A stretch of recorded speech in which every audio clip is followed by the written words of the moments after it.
Rian Saputra, seorang driver ojek online di Palembang ditangkap Satreskrim Polrestabes Palembang karena dugaan pembunuhan.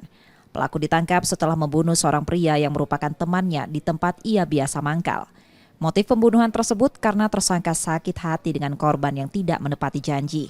Peristiwa terjadi ketika korban M. Yusus meminta tersangka menjualkan solar sebanyak 2 jerigen dengan janji upah Rp50.000.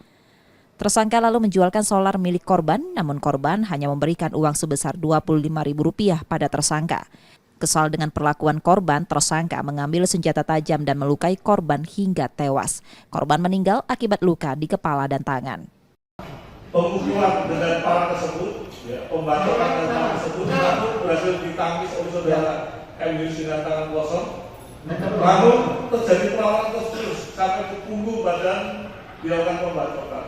Yang pada akhirnya saudara M. Yusus jatuh tersungkur dan tidak berdaya kembali.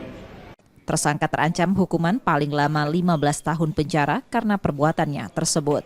Yudi Kiswanto, Kompas TV, Palembang, Sumatera Selatan.